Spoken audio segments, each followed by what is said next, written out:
Good morning, नमस्कार। आप सभी का स्वागत है हमारे इस YouTube channel history by Pankaj Sharma में। देखिए, हमने इससे पहले अपनी प्राचीन भारत के जो शिक्षा के केंद्र थे उस सीरीज को स्टार्ट किया था, जिसमें हमने देखा था तक्षशिला एवं नालंदा विश्वविद्यालय के बारे में। आज हम बात करेंगे एक ऐसे विश्वविद्यालय की जिसने लगभग 400 सालों तक अपने अंतर्राष्ट्रीय ख्याति को बनाए रखा, लेकिन 13वीं शताब्दी के प्रारंभ में एक आक्रमणकारी द्वारा उसका नामो निशान मिटा दिया गया। देखिए, इस विक्रमशिला विश्वविद्यालय का इतिहास प्रारंभ होता है पाल वंश के शासक धर्मपाल से। जैसा कि आप सभी को पता है कि पाल वंशों ने बंगाल के एक बहुत बड़े भूभाग पर अपना अधिकार स्थापित किया था। कालांतर में हम ये भी देखते हैं कि हर्षवर्धन की मृत्यु के पश्चात इन्हीं पाल वंशों ने कन्नौज पर अपने आधिपत्य को स्वीकार करने के लिए यहाँ पर त्रिपक्षीय संघर्ष में भाग लिया था।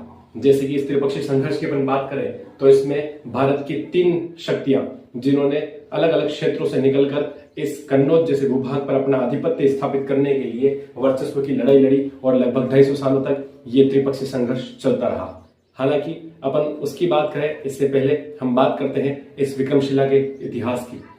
जैसा कि हम सभी जानते हैं, विक्रमशिला विश्वविद्यालय बिहार के अंदर भागलपुर जिले में स्थित है। वैसे इस विश्वविद्यालय की स्थापना का श्रेय दिया जाता है एक पाल शासक जिनका नाम था धर्मपाल। देखिए, इस विक्रमशिला विश्वविद्यालय की अगर अपन बात करें तो इस विक्रमशिला विश्वविद्यालय का जो संस्थापक है उस संस्थापक का नाम था आपके धर्मपाल। और धर्मपाल का जो टाइम पीरियड है वो लगभग 770 से लेकर 810 ईस्वी के आसपास का रहा। और इसी धर्मपाल को एक गुजराती लेखक या इतिहासकार हुए जिनका नाम है सोढल। इन सोढल ने इस धर्मपाल को उत्तरापथ स्वामी अर्थात उत्तरापथ स्वामी यानी कि उत्तर की दिशाओं का, उत्तर के इस क्षेत्र का बहुत बड़े भूभाग पर अधिकार करने वाला राजा उत्तरापथ स्वामी करके संबोधित किया है। खैर, इस धर्मपाल द्वारा बिहार के अंदर एक महाविहार की स्थापना करवाई गई थी जो बौद्ध धर्म की शाखाओं के बारे में अध्ययन करवाने के लिए जाना जाता था।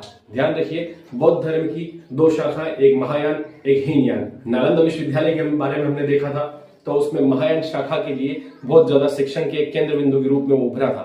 लेकिन इस विक्रमशिला की अपन बात करें तो ये बौद्धों की एक शाखा जिसका नाम था हीनयान, उसके लिए शिक्षण का एक बहुत बड़ा केंद्र बनकर उभरा। हालांकि अपन बात करते हैं इस धर्मपाल के शासनकाल की, तो धर्मपाल ने इस महाविहार की स्थापना करवाई। कालांतर में इसी विक्रमशिला विश्वविद्यालय को पाल शासकों ने अपना संरक्षण प्रदान किया। इस विक्रमशिला की अगर बात करें तो इस विक्रमशिला को शिला संगम के नाम से भी जाना जाता है। शिला संगम, विक्रमशिला विश्वविद्यालय को शिला संगम के नाम से भी जाना जाता है। इस विक्रमशिला विश्वविद्यालय के अगर देखा जाए तो इसमें शिक्षार्थियों के लिए ठीक वैसे ही व्यवस्था कर रखी थी जैसे कि नालंदा विश्वविद्यालय में, जहां पर शिक्षार्थियों को प्रवेश से पूर्व एक साक्षात्कार परीक्षा को पास करना होता था। ठीक उसी प्रकार इस विक्रमशिला विश्वविद्यालय के अंदर भी यहाँ के शिक्षार्थियों को ज्ञानार्जन करने के लिए और अपने प्रवेश को सुनिश्चित करने के लिए एक साक्षात्कार की प्रक्रिया से होकर गुजरना होता था। जैसे कि इस विश्वविद्यालय के चारों द्वारों पर द्वार पंडितों के नामक अधिकारियों की नियुक्ति की गई थी, जो अपने अपने विषय के एक प्रकार महान विद्वान हुआ करते थे, जो शिक्षार्थियों की प्रवेश परीक्षा लिया करते थे। और उस प्रवेश परीक्षा में पास होने के पश्चात विक्रमशिला विश्वविद्यालय के अंदर विद्यार्थियों को आमंत्रित या इनमें शिक्षण के लिए आमंत्रित किया जाता था।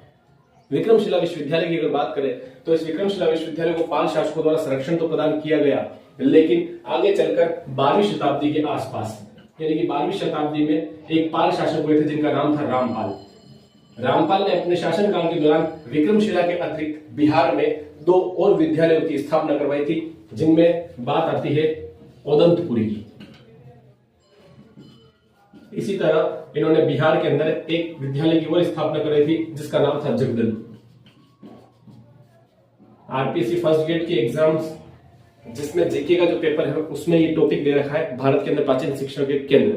देखिए, अगर अपन बात करें तो पाल शासकों द्वारा यहाँ पर 3 विद्यालयों की स्थापना करवाई गई थी जो शिक्षा से संबंधित थे, जिनमें बौद्ध धर्म की शाखाओं का अध्ययन विस्तृत रूप से करवाया जाता था। जिसमें सर्वप्रमुख आता है विक्रमशिला, जिसका निर्माण या जिसकी स्थापना 8वीं शताब्दी के उत्तरार्ध के समय धर्मपाल शासक द्वारा करवाई गई थी। लेकिन इन्हीं पाल शासकों ने आगे चलकर इस विश्वविद्यालय को अपना संरक्षण प्रदान किया गया और इन्हीं रामपाल शासक द्वारा बिहार के अंदर औदंतपुरी और जगदल नामक विद्यालयों की स्थापना करवाई गई। विश्वविद्यालय की अगर बात करें विक्रमशिला की, तो ये विश्वविद्यालय जो था इसके अंदर 6 महाविद्यालय शामिल हुआ करते थे। इन 6 महाविद्यालयों के अंदर प्रत्येक महाविद्यालय में एक बड़ा केंद्रीय कक्ष हुआ करता था, और इस केंद्रीय कक्ष की अगर बात करें तो इस केंद्रीय कक्ष को विज्ञान भवन के नाम से जाना जाता था। ये विश्वविद्यालय बौद्ध धर्म की हीनयान शाखा एवं साथ साथ एक वज्रयान शाखा के लिए वज्रयान शाखा के केंद्र बिंदु या शिक्षण के लिए जाना जाता था। इस विक्रमशिला विश्वविद्यालय की अगर हम बात करें तो जैसा कि मैंने आपको बताया था कि इस विश्वविद्यालय के अंदर प्रवेश से पहले यहाँ के द्वार पंडितों द्वारा साक्षात्कार लिया जाता था, जिसमें कुछ द्वार पंडित अधिकारियों के नाम भी मिलते हैं। जैसे कि एक द्वार पंडित अधिकारी का नाम मिलता है प्रज्ञाकर मती, एक का नाम मिलता है नरोपंथ, एक का नाम मिलता है कि रत्न शांति। इसको रत्नाकर शांति भी बता रखा है कई जगह, रत्नाकर शांति। जबकि एक जगह एक द्वार पंडित का नाम मिलता है आपके वागीश्वर कीर्ति। इस हिसाब से देखा जाए तो यहां पर ये कुछ द्वार पंडित के रूप में इन अधिकारियों के नाम उल्लेखित मिलते हैं। लेकिन इन प्रमुख आचार्यों की अगर बात करें तो ऐसा बताया जाता है कि विक्रमशिला विश्वविद्यालय के एक प्रधान कुलपति हुआ करते थे, जिनका नाम था दीपांकर श्रीज्ञान।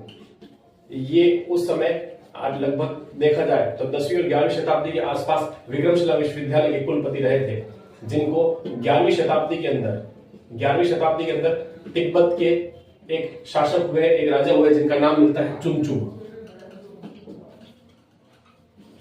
बताया जाता है 11वीं शताब्दी के आसपास तिब्बत के एक शासक चुनचुम ने इस समय यहाँ के विक्रमशिला के कुल प्रधान ये अर्थात कुलपति दीपांकर श्रीज्ञान को तिब्बत आमंत्रित किया, जिनके निमंत्रण पर ये तिब्बत पहुंचे।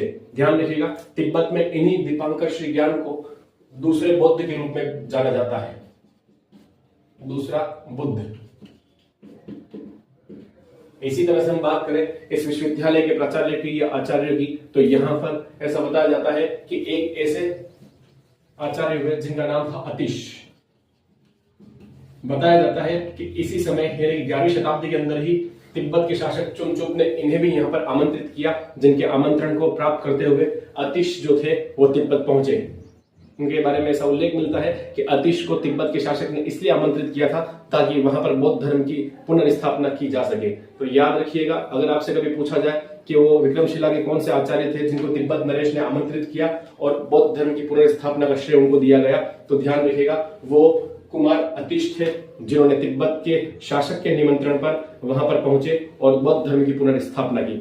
इसी प्रकार से अगर हम बात करें तो यहाँ इस आचार्यों की सीरीज के अंदर एक व्यक्ति का नाम और आता है, जिनका नाम था आपके अभ्यंकर गुप्त। ध्यान रखिए, अभ्यंकर गुप्त की अगर बात करें तो ये विक्रमशिला के ऐसे महापंडित थे जिनको तंत्र विद्या के अंदर महारत हासिल थी। ये अभ्यंकर जो गुप्त है ये तंत्र विद्या के महान पंडित थे।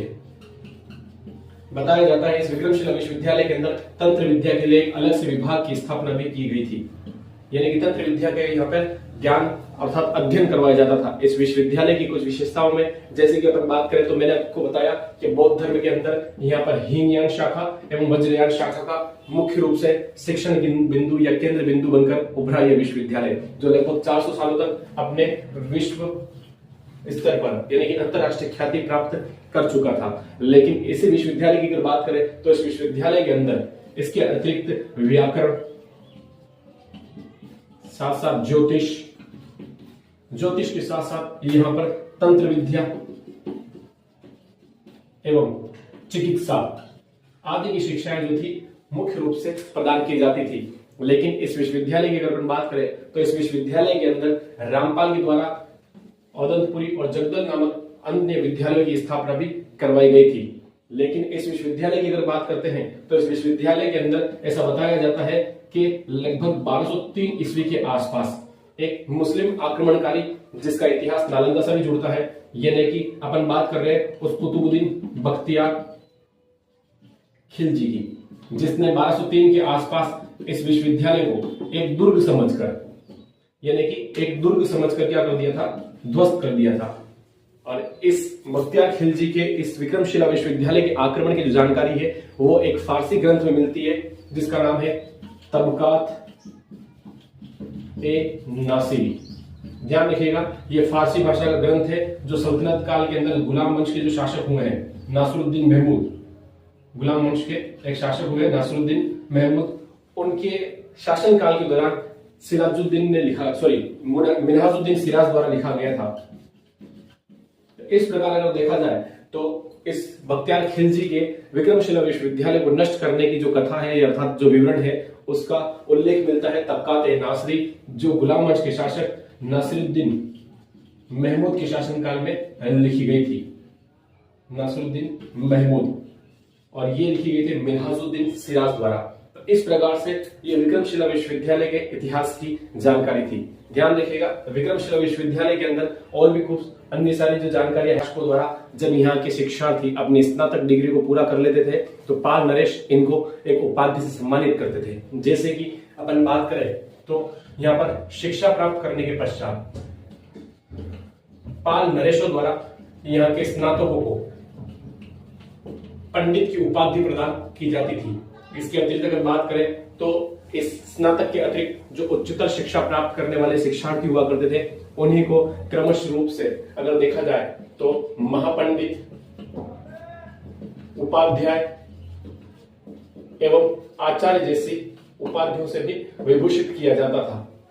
इस विश्वविद्यालय के अंदर हम बात कर रहे थे इसकी प्रारंभिक जानकारी की, प्रारंभिक इतिहास की, तो इसके बारे में आपको 3-4 पॉइंट विशेष रूप से ध्यान रखिएगा कि जैसे कि विक्रमशिला विश्वविद्यालय जो था वो बौद्धों की एक शाखा हीनयान से बहुत ज्यादा महत्वपूर्ण संबंधित था। यानी कि यहाँ पर हीनयान और वज्रयान की जो शाखाएं थी बौद्ध धर्म की, उनके बारे में शिक्षण का एक बहुत बड़ा केंद्र बनकर उभरा था। इसी प्रकार से हमने नालंदा की अगर बात की थी तो नालंदा जो विश्वविद्यालय था वो बौद्धों की महायान शाखा से संबंधित था। जबकि अपन तक्षशिला की अगर बात करते तो तक्षशिला के अंदर जैन और बौद्ध दोनों धर्म की जानकारी यहाँ पर मुख्य रूप से दी जाती थी। लेकिन हम यहाँ पर देखते हैं कि विक्रमशिला जो विश्वविद्यालय है, इस विश्वविद्यालय को 1203 के आसपास मुस्लिम आक्रमणकारी खिलजी ने समाप्त कर दिया था। लेकिन इसी तरह भारत के इतिहास के अंदर ऐसे कई स्थानों पर प्राचीन विश्वविद्यालय जो है वो देखने को मिलते हैं। नेक्स्ट अपना जो विश्वविद्यालय है वो है विक्रमशिला विश्वविद्यालय के अतिरिक्त वल्लभी।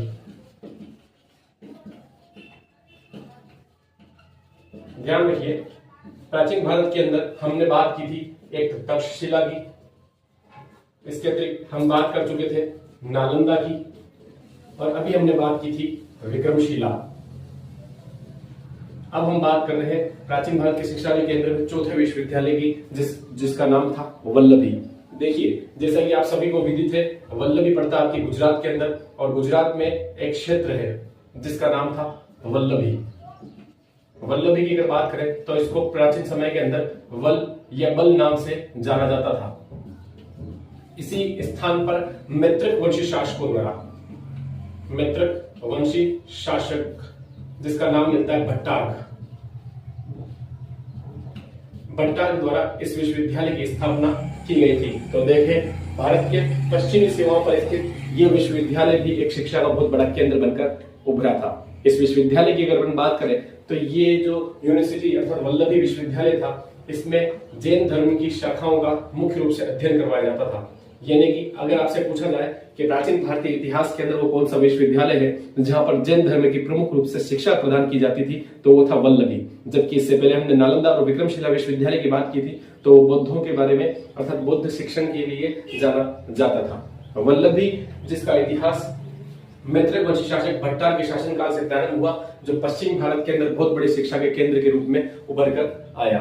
वल्लभी के अतिरिक्त अगर हम बात करें तो भारतीय इतिहास के अंदर एक अपने मध्य भारत के अंदर काशी नामक स्थान पर भी काशी विश्वविद्यालय के बारे में उल्लेख मिलता है। इस काशी विश्वविद्यालय की अगर बात करें तो काशी विश्वविद्यालय जो था ये संस्कृत शिक्षा का एक बहुत बड़ा केंद्र बनकर उभरा। ऐसा उल्लेख मिलता है कि काशी विश्वविद्यालय जो है, इस काशी विश्वविद्यालय की तुलना नालंदा विश्वविद्यालय से की जाती है। ध्यान रखिएगा, अगर प्राचीन भारत की शिक्षा के केंद्र में अगर आपसे कोई ऐसा क्वेश्चन पूछा जाए कि भारत का वो कौन सा प्राचीनतम शिक्षा का केंद्र था जिसकी तुलना नालंदा विश्वविद्यालय से की जाती है, तो वो था काशी विश्वविद्यालय, जहां पर संस्कृत भाषा को सबसे पहले प्राथमिकता प्रदान की गई थी। जैसा कि हम जानते हैं कि आज भी काशी के अंदर बनारस जो अपनी हिंदू यूनिवर्सिटी है वो यहाँ पर स्थापित है। इस हिसाब से काशी जो था उसकी तुलना नालंदा विश्वविद्यालय से की गई। संस्कृत भाषा की प्रमुखता से यहाँ पे ज्ञान दिया जाता था। जबकि एक अन्य फैक्ट की अगर बात करें तो काशी विश्वविद्यालय भी जैन धर्म की शिक्षा के लिए एक बहुत बड़ा केंद्र बनकर उभरा था। भारत के इतिहास के अंदर 10वीं शताब्दी के आसपास अगर देखा जाए तो महमूद गजनवी के आक्रमणों के सिलसिले प्रारंभ हो चुके थे। उस 10वीं शताब्दी के अंतिम दशक में, यानी कि देखा जाए तो लगभग 998 या 999 के आसपास उस महमूद गजनवी ने भारत पर आक्रमण करना प्रारंभ कर दिया था। लेकिन उसके आक्रमणों को 1000 से लेकर 1027 के लिए जाना जाता है, जिसने भारत पर कंटिन्यू लगभग 17 बार अटैक किए थे। लेकिन उसी आक्रमणकारी के साथ एक भारत के अंदर व्यक्ति आया था जिसका नाम था अरब यात्री अर्थात अल-बरूनी। ध्यान रखिएगा, जो भारत के अंदर ये अल-बरूनी आए थे तो उसी अल-बरूनी ने उस समय लगभग 10वीं और 11वीं शताब्दी के प्रथम दशक के दौरान इस काशी विश्वविद्यालय की यात्रा की थी। बताया जाता है इसी अल-बरूनी ने काशी विश्वविद्यालय में रहते हुए भारत के संस्कृत साहित्य और यहाँ के साहित्य को बटोरने का प्रयास किया और फिर बाद में यहाँ पर इसका अध्ययन करते हुए अपने ग्रंथों के अंदर इस भारत के विश्वविद्यालय की, भारत की संस्कृति की और भारतीय शिक्षा प्रणाली की उसने विवेचना की है। इस हिसाब से देखा जाए तो भारत के प्राचीनतम शिक्षा केंद्रों में वल्लभी, काशी, तक्षशिला, नालंदा, इसके अतिरिक्त विक्रमशिला और बिहार के अंदर औदंदपुरी और जगदल नामक विश्वविद्यालय जो थे वो काफी चर्चा के विषय। तो कश्मीर जो था, ध्यान रखिएगा, कश्मीर की अगर बात करें तो कश्मीर के अंदर भी यहाँ के शासकों द्वारा शिक्षा को बहुत बड़ा बढ़ावा दिया गया। कश्मीर में कुछ शासकों के नाम मिलते हैं जिन्होंने प्राचीन शिक्षा के केंद्रों को स्थापित करते हुए यहाँ पे संरक्षण प्रदान किया था और अपनी भूमि अनुदान दिए थे। तो यहाँ के कश्मीर के शासकों में एक नाम आता है आपके ललितादित्य, जिसको ललितादित्य मुक्तापिंड भी कहा जाता है, जिसने कश्मीर के अंदर सूर्य मंदिर का निर्माण करवाया था। ललितादित्य के साथ एक रानी का नाम आता है रानी दिद्दा, जिसने महमूद गजनवी के आक्रमणों का सामना किया था और फिर बाद में महमूद की पहली कश्मीर में हार भी मानी गई थी। इसी तरह से बात करें ललितादित्य रानी दिद्दा के साथ साथ यहाँ पर अनंत नाम के एक शासक द्वारा भी यहाँ पर शिक्षा को बढ़ावा देने के लिए भूमि अनुदान दिए गए थे। याद रखिए, कश्मीर के अंदर जो शासकों द्वारा भूमि अनुदान दिए गए थे शिक्षा के लिए, यहाँ पर शिक्षा के लिए जो ब्राह्मण थे, इन ब्राह्मणों के शिक्षा के केंद्रों को मठ कहा जाता था, मठ या फिर विहार। इस प्रकार से अगर देखा जाए तो मठ या विहार जो थे वो कश्मीर के अंदर ब्राह्मणों की शिक्षा के केंद्र बनकर उभरे थे। इस तरह से संपूर्ण भारत के अंदर ये प्रमुख शिक्षा के केंद्र रहे। इसके अतिरिक्त हम बात कर रहे थे तो इन शिक्षा के केंद्र में तो कश्मीर जो था, ध्यान रखिएगा, कश्मीर की अगर बात करें तो कश्मीर के अंदर भी यहाँ के शासकों द्वारा शिक्षा को बहुत बड़ा बढ़ावा दिया गया। कश्मीर में कुछ शासकों के नाम मिलते हैं जिन्होंने प्राचीन शिक्षा के केंद्रों को स्थापित करते हुए यहाँ पे संरक्षण प्रदान किया था और अपनी भूमि अनुदान दिए थे। तो यहाँ के कश्मीर के शासकों में एक नाम आता है आपके ललितादित्य, जिसको ललितादित्य मुक्तापिंड भी कहा जाता है, जिसने कश्मीर के अंदर सूर्य मंदिर का निर्माण करवाया था। ललितादित्य के साथ एक रानी का नाम आता है रानी दिद्दा, जिसने महमूद गजनवी के आक्रमणों का सामना किया था और फिर बाद में महमूद की पहली कश्मीर में हार भी मानी गई थी। इसी तरह से बात करें ललितादित्य रानी दिद्दा के साथ साथ यहाँ पर अनंत नाम के एक शासक द्वारा भी यहाँ पर शिक्षा को बढ़ावा देने के लिए भूमि अनुदान दिए गए थे। याद रखिए, कश्मीर के अंदर जो शासकों द्वारा भूमि अनुदान दिए गए थे शिक्षा के लिए, यहाँ पर शिक्षा के लिए जो ब्राह्मण थे, इन ब्राह्मणों के शिक्षा के केंद्रों को मठ कहा जाता था, मठ या फिर विहार। इस प्रकार से अगर देखा जाए तो मठ या विहार जो थे वो कश्मीर के अंदर ब्राह्मणों की शिक्षा के केंद्र बनकर उभरे थे। इस तरह से संपूर्ण भारत के अंदर ये प्रमुख शिक्षा के केंद्र रहे हैं। इस तरह से भारतीय शिक्षा पद्धति के दौरान हम बात कर रहे थे इन प्राचीन शिक्षा के केंद्र की, लेकिन भारत के अंदर फिर बाद में 12वीं शताब्दी के अंतिम समय में या अंतिम दशक में हम देखते हैं तो तुर्की आक्रमणकारी महमूद गौरी ने यहाँ पर अटैक्स किए और उनके अटैक के बाद भारत के इतिहास के अंदर उनके गुलामों ने उसके शासन को आगे बढ़ाने का प्रयास किया और वहीं से भारत का एक इतिहास निकल कर आया जिसको सल्तनत कालीन भारत के अंदर हम देखते हैं। और सल्तनत काल में भारतीय शिक्षा पद्धति को परिवर्तित कर दिया गया, जहां पर संस्कृत भाषा का ज्ञान, पाली भाषा का ज्ञान अच्छी तरह से दिया जाता था, वही अब फारसी भाषा के प्रमुख केंद्र बनकर निकलने लगे। नेक्स्ट जो अपनी सीरीज होगी उसमें हम बात करेंगे भारत के प्राचीन इतिहास के अंदर मौर्य वंश की। आज की क्लास को हम यहीं समाप्त करेंगे। प्लीज वीडियो को लाइक, चैनल को सब्सक्राइब जरूर कीजिएगा और इसी तरह हमारे साथ बने रहिए।